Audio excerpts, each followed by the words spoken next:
नोखा प्रखंड मुख्यालय स्थित बाजार समिति के खेल मैदान में जिलाधिकारी जन संवाद कार्यक्रम का आयोजन किया गया।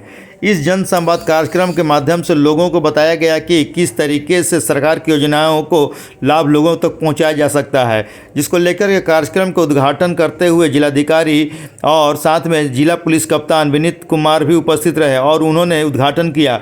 इनमें कस्तूरबा गांधी स्कूल के विद्यालय के छात्राओं द्वारा कस्तूरबा गांधी आवासीय विद्यालय के छात्राओं द्वारा स्वागत गीत गाया गया और एक से बढ़कर एक अपनी कला से लोगों को मनमोह लिया, जहां पर कि उपस्थित लोगों ने कस्तूरबा गांधी आवासीय विद्यालय के छात्राओं की काफ़ी सराहना की गई। इस जन संवाद कार्यक्रम के तहत जिलाधिकारी द्वारा लोगों को दी जा रही योजनाओं की जानकारी दी गई, जिनमें कि उन्होंने कहा कि इसमें बिहार सरकार की जन कल्याण के लिए योजनाएं चलाई जा रही है, जिसका लाभ सभी लोग उठा सकें। इसके लिए जन संवाद कार्यक्रम का आयोजन किया गया है। शुक्रवार को जनता दरबार लगाई जाती है, जिनका आपका समाधान किया जा सके। उक्त बातें नोखा प्रखंड के बाजार समिति में जिलाधिकारी नवीन कुमार ने कहा, जहां पर कि कृषि की पर लेकर कहा कि कृषि विभाग द्वारा अनुदानित योजनाएं चलाई जाती है, जो कि 80% से लेकर के 40% तक लोगों को यहाँ सब्सिडी मिलती है और कृषि में मिट्टी जांच निःशुल्क कराई जाती है। कृषि विभाग द्वारा कई योजनाएं चलाई जाती है, जिसमें मिट्टी जांच पर जोर दिया और कहा कि मिट्टी जांच करा कर खेतों में अपनी उर्वरक का छिड़काव करें। वहीं पर दिव्यांगजनों के लिए कृत्रिम अंग और उसके अलावा ट्राईसाइकिल और वहीं पर हेयरिंग के लिए मशीन दी जाती है। वहीं बुनियाद केंद्रों पर फिजियोथेरेपी भी कराई जाती है, जो पूरी तरह से निःशुल्क है और दिव्यांगजनों को मुख्य रूप से मुख्य धारा में जोड़ने के लिए यहाँ योजनाएं चलाई जाती है, जिसको लेकर के योजनाओं की पूरी जानकारी दी गई। शिक्षा विभाग को लेकर कहा कि अब सभी स्कूलों में शिक्षक हो चुके हैं और ये सभी बीपीएससी से पास करके आए हैं और शिक्षा में आमूलचूल परिवर्तन बदलाव हुआ है और इसमें गांव के बच्चे अच्छी तरीके से पढ़ सकेंगे, जिसको लेकर के पूरी सरकार मुफ्त में किताब भी देती है और कई वहाँ पर बुक सहित ड्रेस के लिए पैसा दी जाती है, जो कि खाते में दी जाती है। वहीं कहा कि बिहार सरकार के विशेष शिक्षा सचिव के पाठक जी द्वारा एक से बढ़कर एक कार्यक्रम चलाए गए और शिक्षा में सुधार के कई योजनाएं चलाई गई, जहां पर कि अब गांव में भी अच्छी शिक्षा मिल रही है, जिसको लेकर के और सुधार करने की बात कही गई। वहीं भूमिहीनों के लिए कहा कि वास क्रय केंद्र चलाई जाती है, जहां भूमिहीनों को 1 लाख रुपए देती है और 1 लाख में ज़मीन खरीद करके उन्हें घर बनाने के लिए अलग से पैसा देगी। गाँव को विवाद रहित बनाने के लिए जिलाधिकारी ने कहा और कहा कि नए साल में आप मिल कर रहे हैं और इसका लाभ किस तरीके से लोगों को मिलेगा, इसमें शिक्षा स्वास्थ्य पर जोर दिया गया।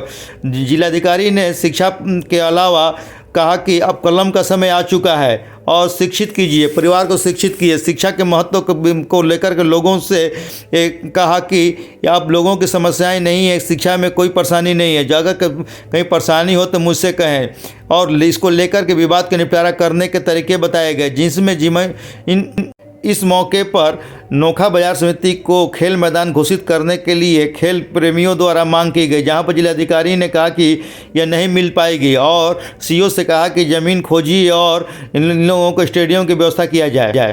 वहीं खुशी कुमारी सहित 3 छात्राओं को स्टूडेंट क्रेडिट कार्ड के माध्यम से चेक दिया गया। मौके पर समस्या का समाधान करते हुए कई उपायों का रखा गया। मौके पर संचालित की गई योजना की जानकारी दी गई। इस मौके पर सबसे ज़्यादा जमीन विवाद के मामले आए, जहां पर कि कई मामलों का समाधान भी किया गया। वहीं जिला पुलिस कप्तान विनीत कुमार ने 112 गाड़ी पर जोर देते हुए कहा कि नोखा में 2 गाड़ी दी जाएगी, क्योंकि क्षेत्र लंबा बड़ा है। जो उन्होंने 112 गाड़ी के बारे में बताया कि यह गाड़ी दुर्घटना के तुरंत 10 से 12 मिनट के अंदर पहुंच जाती है।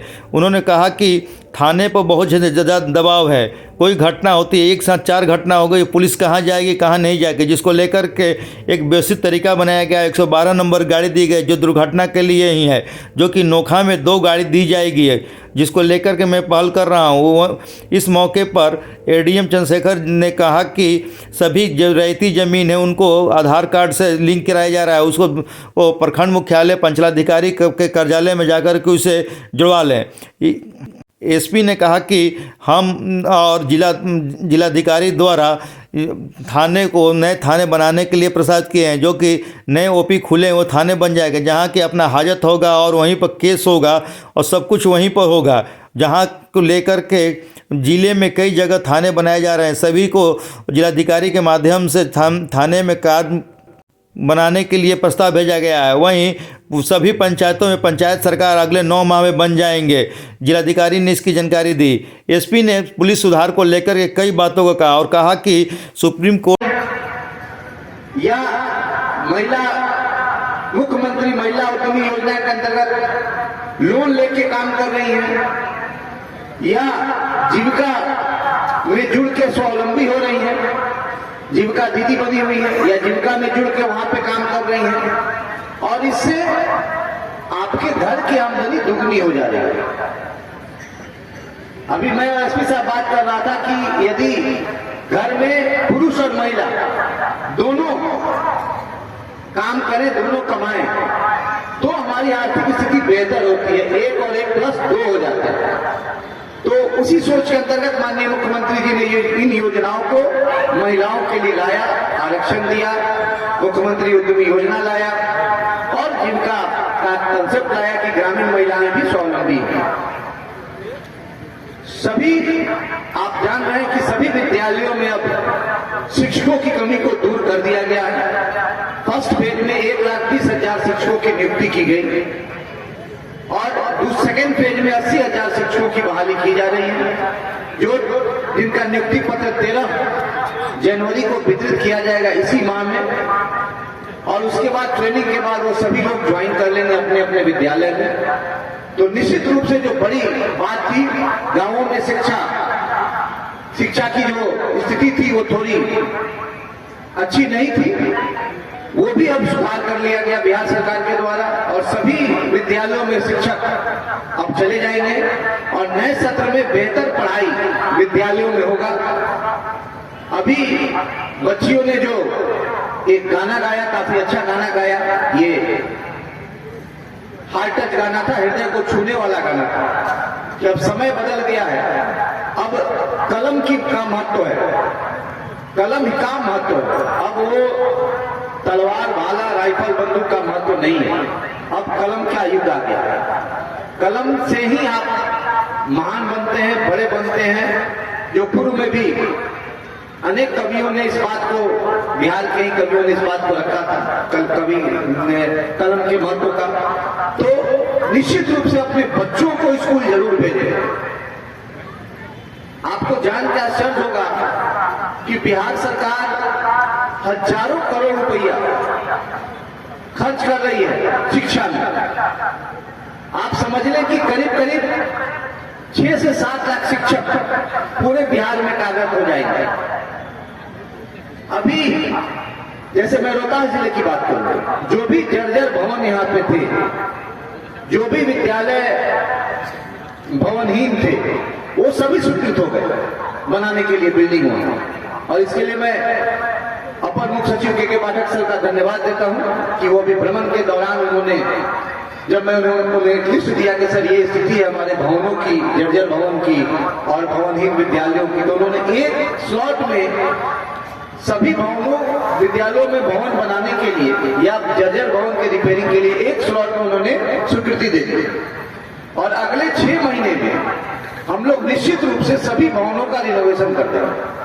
तो ये एक बड़ी बात है कि विद्यालय में अच्छे भवन होंगे, अच्छा उनका इंफ्रास्ट्रक्चर होगा, प्रयोगशाला होगा, शिक्षक होंगे, एक अच्छा वातावरण हम लोग दे रहे हैं। और इससे अब आवश्यकता है कि हम सभी, विशेषकर मैं महिलाओं से आग्रह करूंगा, आप शहर में जाएंगे तो महिलाएं बच्चों को स्कूल लेके जाती हैं, तो मेरा आग्रह होगा आप सभी महिलाओं से, बड़ी तादाद में आई हुई हैं आप सभी लोग, कि सभी चीज छोड़ के बच्चों की पढ़ाई पे ध्यान दें। एक अच्छा विद्यालय, हर एक पंचायत में हम लोग विद्यालयों का, अच्छे विद्यालयों का सृजन हम लोगों ने कर दिया है। टीचर आ गए हैं, यदि विद्यार्थी नहीं जाएंगे तो बैठा के पैसा देना पड़ेगा बिहार सरकार को। तो आप ही लोगों के लिए किया गया है कि हमारे ग्रामीण बच्चे अच्छी शिक्षा हासिल करें। बिहार सरकार मुफ्त में किताब दे रही है, आप सभी लोगों को मालूम है, मुफ्त में किताब हम लोग दे रहे हैं। दोपहर का भोजन मुफ्त में दे रहे हैं बच्चों को। स्कूल के ड्रेस के लिए 400 रुपया मंथली बिहार सरकार दे रहा है, एक साल में 400 रुपया दे रहा है डीबीटी के माध्यम से। तो अब आप लोग की बड़ी जिम्मेवारी है कि आप लोग अपने बच्चों को स्कूल स्वयं लेके जाएं, वहां टीचर से बात करें और बच्चों के अध्ययन के बारे में जानकारी हासिल करें। बच्चा क्या पढ़ा रहा है, टीचर क्या पढ़ा रहा है। अच्छे क्वालिफाइड टीचर इस बार अच्छे टीचर ज्वाइन किए हैं हमारे विद्यालयों में। यदि प्रत्येक दिन कोई एक महिला नहीं जा सकती है तो टोलों में आप लोग एक समूह बनाएं। एक दिन एक महिला लेके सभी अपने आस पड़ोस के बच्चों को 10 बच्चों को लेकर स्कूल जाएं, दूसरे दिन दूसरी महिला जाए, तीसरे दिन तीसरी महिला जाए। इससे आपका टहलना भी हो जाएगा, विद्यालय में भी देख लेंगे और बच्चे भी स्कूल जाएंगे। तो मेरा आग्रह होगा इस मंच के माध्यम से कि बच्चों को स्कूल जरूर भेजें। इसके अलावा आपके सभी पंचायतों में हम लोगों ने सभी जगह फंक्शन हो गया है। हेल्थ एंड वेलनेस सेंटर कहाँ है? डीपीएम सभी पंचायतों में फंक्शन हो गया है। ठीक, सभी पंचायतों में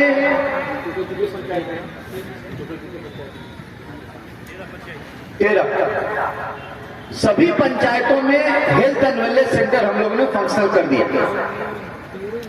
अगर अपना बिल्डिंग नहीं था तो हम लोगों ने किराए के बिल्डिंग में अस्पताल खुलवा दिया।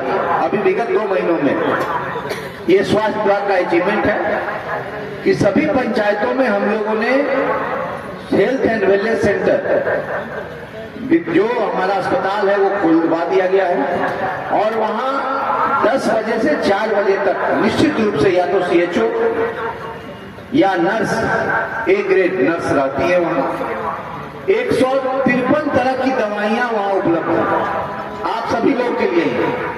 आप, मेरा निवेदन होगा कि दवा दुकान से दवा न खरीदें।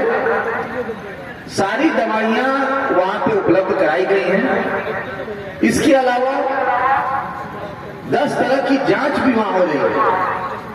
तो अगर आपको सर्दी, जुकाम, खांसी, बुखार, दर्द या कोई चमड़े का बीमारी या कुछ भी इस तरह का होता है तो आप हमारे पंचायत वाले स्वास्थ्य केंद्र में जाएं। वहां आपका परीक्षण होगा, आपका जांच होगा और आपको प्रॉपर दवा दिया जाएगा। और यदि इसमें कोई समस्या होती है तो वहां सभी का मोबाइल नंबर हमने लिखवा दिया है उस सेंटर पे और वहां से आप कॉल करें। सिविल सर्जन साहब का मोबाइल नंबर है, डीपीएम का मोबाइल नंबर है, सभी का मोबाइल नंबर है। तात्पर्य है कि बिहार सरकार ने मुफ्त शिक्षा, मुफ्त स्वास्थ्य सेवा आप लोगों को मुहैया कराई है गांवों में, ताकि आपका विकास गांवों में रह के स्वच्छ वातावरण में हो सके।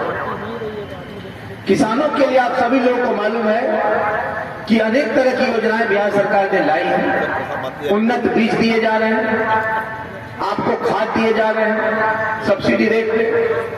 इसके अलावा जो किसान अपने खेती को और बेहतर करना चाहते हैं, आधुनिक खेती में तब्दील करना चाहते हैं, उनके लिए मुख्यमंत्री यंत्र संयंत्र योजना लाई गई है, जिसके अंतर्गत 80% से लेकर 40% तक अनुदान दिया जा रहा है। जो भी आप यंत्र संयंत्र खरीदेंगे वो कृषि विभाग के माध्यम से आप खरीदें या सहकारिता विभाग के माध्यम से खरीदें और वो खरीद के वो आपका ओनरशिप होगा, आपका होगा। यदि 10 लाख का कोई इक्विपमेंट है तो आपको 4 लाख रुपया ही लगेगा, बाकी पैसा बिहार सरकार दे रहा है।